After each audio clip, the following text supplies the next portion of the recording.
तो हेलो दोस्तों, जय हिंद। आज हम बात करने वाले हैं भारत की जनगणना पे, जो कि हर 10 वर्ष के पश्चात हमारे संविधान में दिया गया है और हमारे भारतवर्ष में होता है।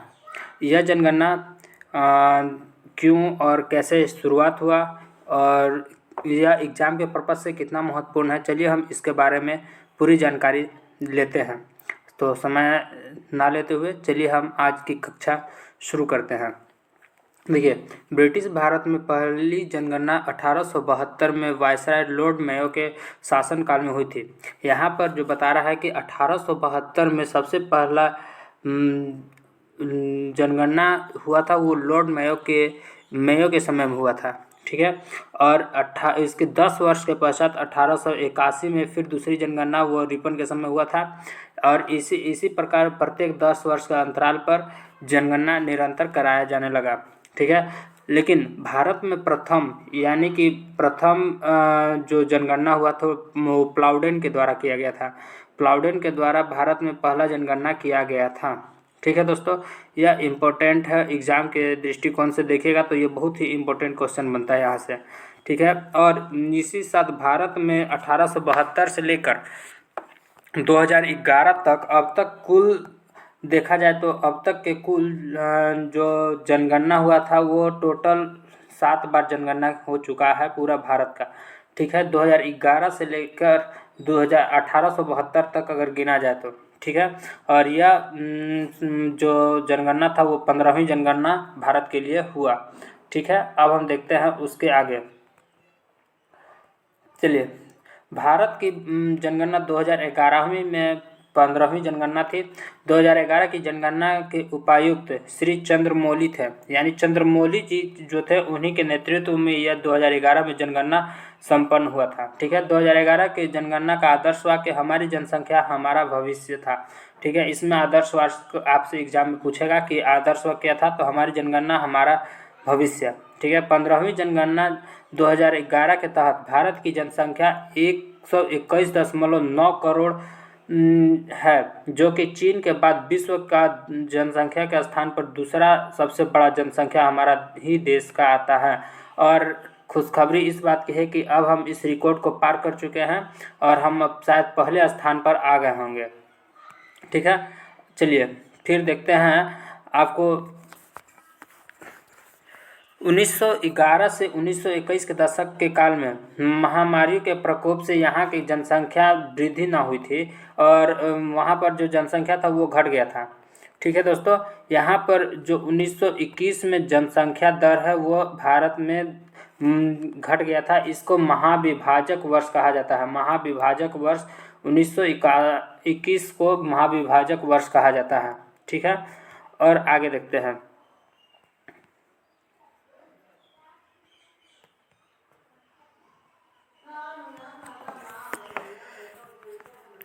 भारत में वर्ष 1991 से 2001 के दौरान जनसंख्या 21.54% की दशकीय वृद्धि हुई। वहीं 2001 से 11 के दौरान दशकीय वृद्धि 17.7% रह गई थी।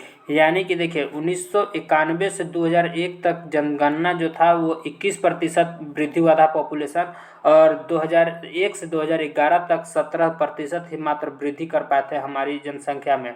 और 2011 के जनगणना के अनुसार पुरुषों की कुल संख्या जो टोटल, यानी कि यहाँ जो जनसंख्या 100% में यहाँ पर 51% पुरुषों के और महिलाओं का 47% था दोस्तों। ठीक है। 48% टोटल महिलाओं की जनसंख्या था। चलिए आगे देखते हैं। आगे क्या देता है कि 2011 की जनगणना के तहत भारत की साक्षरता दर 73% है। जब टोटल साक्षर यानी कि 100 टोटल, हमारे यहाँ पर टोटल साक्षरता का बात किया गया है। जो भारत में कुल साक्षर थे वो 73% है, और उस 73 में से 38% जो थे से पुरुष थे। 38% पुरुष, और महिला साक्षर जो थे से 66% थे। यानी कि 100% के जो थे वो 73% पुरुष में 73% के 80% पुरुष और 64% महिला साक्षर थे।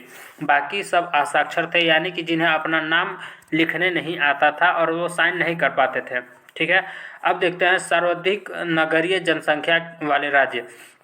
नगर जो उसमें आता है वो महाराष्ट्र आता है। महाराष्ट्र में सबसे ज़्यादा लोग रहते हैं, निवास करते हैं। वो जनसंख्या 5.8 करोड़ है।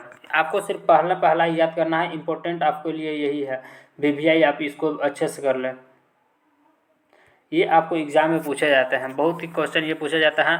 फिर देखिए दूसरा क्वेश्चन आता है कि सर्वाधिक जनसंख्या प्रतिशत वाले राज्य। यहाँ पर हम जनसंख्या देखा प्रतिशत के हिसाब से जनसंख्या में हिमाचल प्रदेश आता है। ठीक है, यहाँ पर हिमाचल प्रदेश आपको जो है सो आएगा प्रतिशत के हिसाब से, जहाँ की 90% जनसंख्या होती है। ठीक है, उसके बाद आता है न्यूनतम साक्षरता वाले राज्य। यहाँ पर देखिए बिहार जो है सो न्यूनतम साक्षर राज्य है। सबसे जो लिटरेसी रेट होता है वो कितने लोग पढ़े लिखे होते हैं, लेकिन बिहार जो है सो सबसे न्यूनतम यहाँ पर जा रहा है दोस्तों। सबसे न्यूनतम जो है सो बिहार है, जहाँ की 61% ही लोग सिर्फ साक्षर हैं। और उससे सेकेंड स्थान पर अरुणाचल प्रदेश, थर्ड पर राजस्थान और फोर्थ पर हमारा झारखंड आता है। ठीक है, और देखिए उसके बाद आता है सर्वाधिक साक्षरता वाले प्रतिशत वाले राज्य।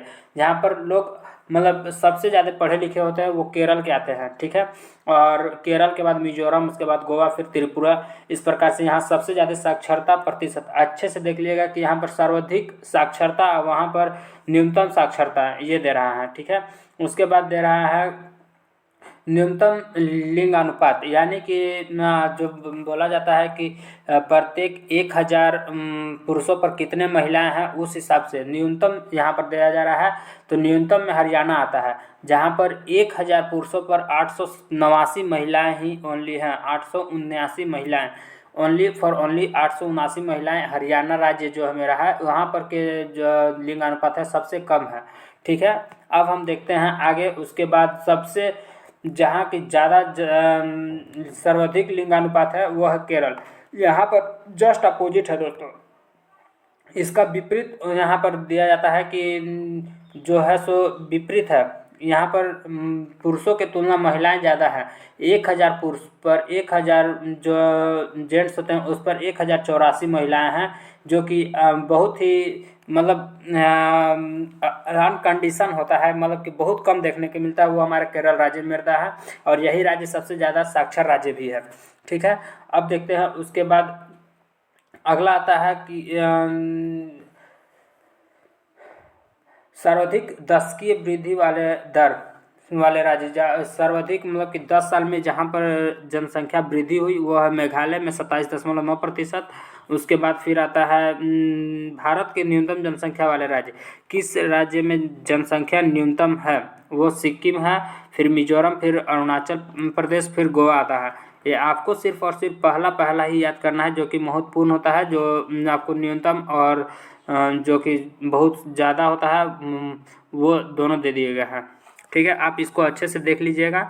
और फिर दे रहा है भारत में सर्वाधिक जनसंख्या वाले राज्य। किस राज्य में सबसे ज़्यादा जनसंख्या निवास करता है, वो है उत्तर प्रदेश। आपको पता होगा, ठीक है, और नहीं पता होगा तो आप अच्छे से एक बार ध्यान दे लीजिएगा कि उत्तर प्रदेश में 16.51% जनसंख्या निवास करता है। पूरा भारत का यहाँ पर लिया गया है। ठीक है, और फिर यहाँ पर आएगा सबसे कम जनसंख्या वाला राज्य। क्षेत्रफल की दृष्टि से देखिए यहाँ पूछ रहा है कि सबसे बड़ा राज्य कौन सा है, तो इस अभी तो राजस्थान है, लेकिन इससे पहले मध्य प्रदेश था।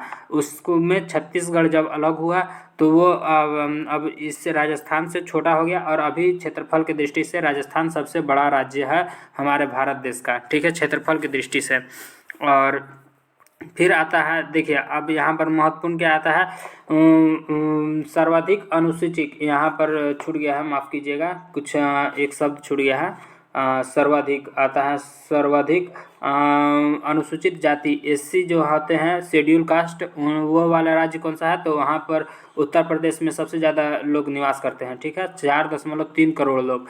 ठीक है, ये और फिर न्यूनतम जनसंख्या घनत्व वाले राज्य, जहाँ पर न्यूनतम जनसंख्या है वो है अरुणाचल प्रदेश। ठीक है, जहाँ पर 1 किलोमीटर में 17 लोग ही रहते हैं। जनसंख्या घनत्व तो इससे देखा जाता है कि कहाँ पर कितना लोग रहते हैं। ठीक है, फिर दे रहा है सर्वाधिक जनसंख्या वाले केंद्र शासित प्रदेश, वो दिल्ली है। और यहाँ पर देखिए दिल्ली है, और देखिए यहाँ पे दिल्ली दिया है और फिर न्यूनतम यहाँ पर जो है सो दिल्ली है और न्यूनतम में देखिए न्यूनतम जनसंख्या वाले लक्षद्वीप केंद्र शासित प्रदेश है। ठीक है, आप इसको अच्छे से देख लीजिएगा कि ताकि कंफ्यूज ना हो। न्यूनतम और सर्वाधिक ये दोनों देख लीजिएगा। ठीक है, अब हम आते हैं वर्ष 2011 की जनगणना के आधार पर भारत का जनसंख्या घनत्व 382 व्यक्ति पर किलोमीटर स्क्वायर है। यहाँ पर टोटल 1 किलोमीटर पर लिया गया है, 1 किलोमीटर पर कितने लोग निवास करते हैं। तो यहाँ पर टोटल एरिया लेकर भारत का 32,000 जो टोटल एरिया है उससे लिया गया है। तो 1 किलोमीटर में 382 लोग ही निवास करते हैं। ठीक है, और फिर उसके बाद हम देखते हैं कि सार्वधिक जनसंख्या घनत्व वाले राज्य कौन से हैं। जहाँ पर जनसंख्या घनत्व ज़्यादा है तो वो बिहार आता है, जहाँ की एक 1 किलोमीटर में 1106 लोग रहते हैं, निवास करते हैं। ठीक है, और इसी के साथ आपका जो जनसंख्या पॉपुलेशन और ये जनगणना का टॉपिक समाप्त होता है। कैसा लगा आपको वीडियो को सब्सक्राइब और लाइक करना ना भूलें। ठीक है, और आपके लिए मैं नया वीडियो इसी प्रकार के लेता आऊँगा जो एसएससी जीडी के रिगार्डिंग बहुत ही इम्पोर्टेंट होंगे। धन्यवाद।